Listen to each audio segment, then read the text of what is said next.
تفسیر تفہیم القرآن۔ اعوذ باللہ من الشیطان الرجیم، بسم اللہ الرحمن الرحیم۔ سورہ آل عمران آیت نمبر 154۔ ثم پھر انزلہ اس نے اتارا علیکم تم پر من بعد بعد غم آمنتن امن نعاسا اونگ یکشا ڈھانک لیا طائفتن ایک جماعت منکم تم میں سے وطائفتن اور ایک جماعت قد احمتہم انہیں فکر پڑی تھی انفسہم اپنی جانیں یظنون وہ گمان کرتے تھے باللہ اللہ تعالیٰ کے بارے میں غیر الحق بے حقیقت ظنہ گمان الجاہلیہ جاہلیت یقولون وہ کہتے تھے حل کیا لنا ہمارے لیے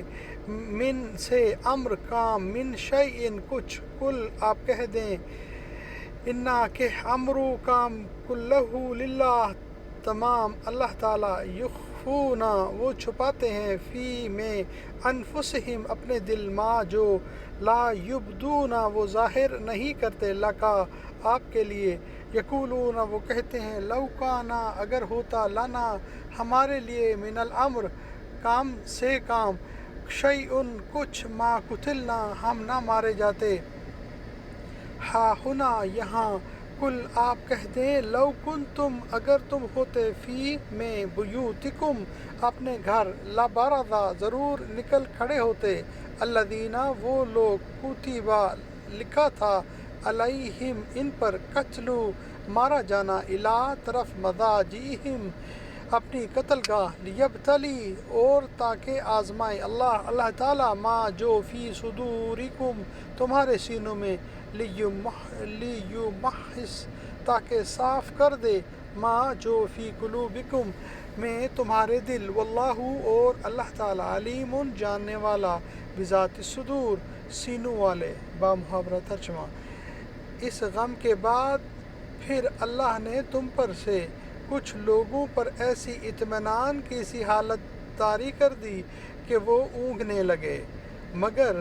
ایک دوسرا گروہ جس کے لیے ساری اہمیت بس اپنے مفاد ہی کی تھی اللہ کے متعلق طرح طرح کے جاہلانہ گمان کرنے لگا جو سراسر خلاف حق تھے۔ یہ لوگ اب کہتے ہیں کہ اس کام کے چلانے میں ہمارا بھی کوئی حصہ ہے، ان سے کہو کسی کا کوئی حصہ نہیں، اس کام کے سارے اختیارات اللہ کے ہاتھ میں ہیں۔ دراصل یہ لوگ اپنے دلوں میں جو بات چھپائے ہوئے ہیں اسے تم پر ظاہر نہیں کرتے۔ ان کا اصل مطلب یہ ہے کہ اگر قیادت کے اختیارات میں ہمارا کچھ حصہ ہوتا تو یہاں ہم نہ مارے جاتے۔ ان سے کہہ دو کہ اگر تم اپنے گھروں میں بھی ہوتے تو جن لوگوں کی موت لکھی ہوئی تھی وہ خود اپنی قتل گاہوں کی طرف نکل آتے، اور ایسے معاملہ میں یہ معاملہ جو پیش آیا یہ تو اس لیے تھا کہ جو کچھ تمہارے سینوں میں پوشیدہ ہے اللہ اسے آزما لے، اور جو کھوٹ تمہارے دلوں میں ہے اسے چھانٹ دے، اللہ دلوں کا حال خوب جانتا ہے۔ یہ ایک عجیب تجربہ تھا جو اس وقت لشکر اسلام کے بعض لوگوں کو پیش آیا۔ حضرت ابو طلحہ جو اس جنگ میں شریک تھے خود بیان کرتے ہیں کہ اس حالت میں ہم پر اونگ کا ایسا غلبہ ہو رہا تھا کہ تلواریں ہاتھ سے چھوٹی پڑتی تھیں۔ صدق اللہ العظیم۔ اللہم صلی وسلم علی نبینا محمد و آل محمد۔